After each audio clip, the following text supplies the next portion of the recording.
Hi పిల్లలు, welcome to పిట్టకథలు channel.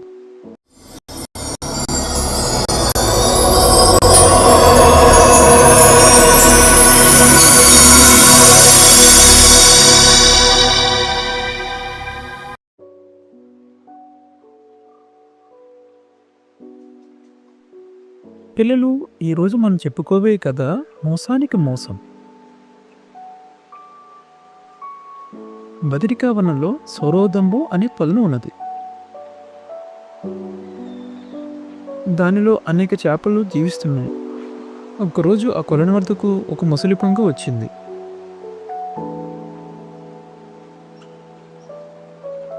అది కొలంలోని చేపలను తినాలనుకుంది.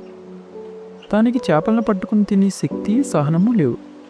అందువలన అదొక ఉపాయాన్ని పన్నింది. కొంగ కొలను ఒడ్డున ఒంటికాలపై నిల్చుని సగం కన్నులు మూసుకుని ధ్యానం చేయసాగింది. ఈ విధంగా 3 రోజులు జరిగాయి. ఆ కొలను వద్ద నివసిస్తున్న ఒక పీత కొంగను గమనించింది.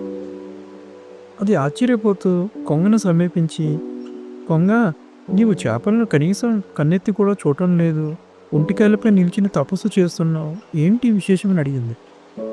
అప్పుడు కొంగ పీతతో, కర్కటకమా, నేను పుట్టినప్పటి నుంచి అనేక ప్రాణులను చంపి వాటిని తిన్నాను. నా కడుపు నింపుకోవడానికి అలా చేశాను. ఒకరోజు నేను ఒక చెట్టుపై ఉండగా చెట్టు కింద ఒక ముని తన శిష్యులకు ధర్మబోధ చేస్తున్నాడు. అహింస యొక్క గొప్పతనాన్ని శిష్యులకు వివరించాడు. హింస చేయటం వలన కలిగే పాపం గురించి కూడా తెలియజేశాడు. అది విని నేను ఆలోచించాను.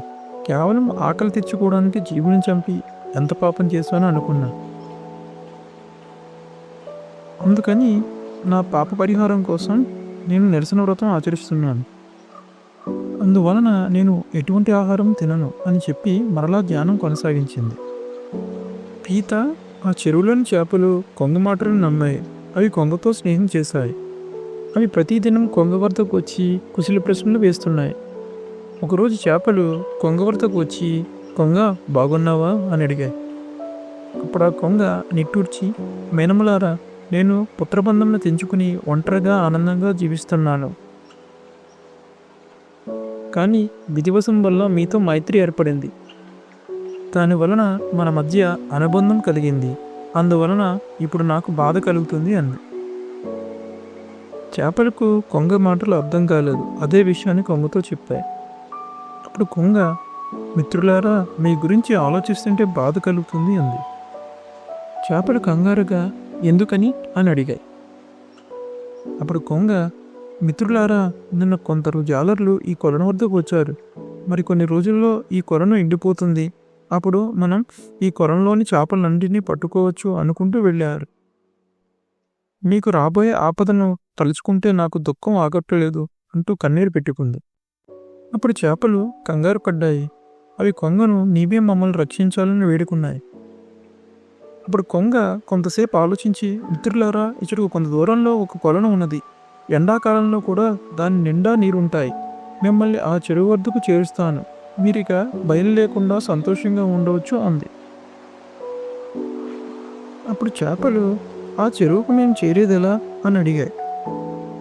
కొంగ కొంతసేపు ఆలోచించి, మిత్రులారా, మిమ్మల్ని అందరినీ ఆ చెరువులోకి చేరుస్తాను. కానీ ఒకేసారి అందరినీ చేర్చగల శక్తి నాకు లేదు. కావున రోజు కొంతమంది చొప్పున ప్రతిరోజు మిమ్మల్ని ఆ చెరువులోకి చేరుస్తాను అని చెప్పింది. దానికి చేపలు అంగీకరించాయి. కొంగ తన ఉపాయం పారిందని లోలోన సంతోషించింది. అది కొన్ని చేపలను పట్టుకుని పోయి ఒక కొండపై రాతి మీద పెట్టుకుని వాటిని తిన్నది.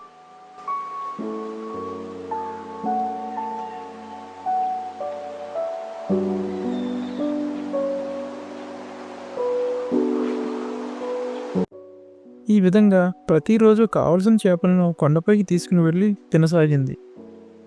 కొన్ని రోజులకు చెరువులోని చేపలన్నీ ఖాళీ అయ్యాయి.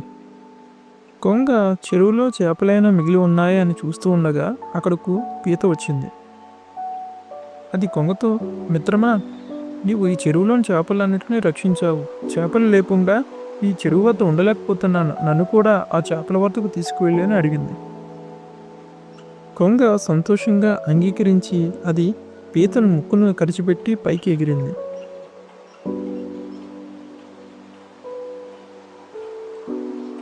పీతను ముక్కును కరిచిపెట్టి పైకి ఎగిరింది. కొంగ సంతోషంగా అంగీకరించి అది పీతను ముక్కును కరిచిపెట్టి పైకి ఎగిరింది.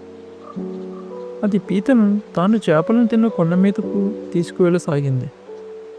ఇప్పుడు పీతకు ఆ దారిలో చేపల పొరుసులు కనిపించాయి. అది కొంగ మోసాన్ని గ్రహించింది.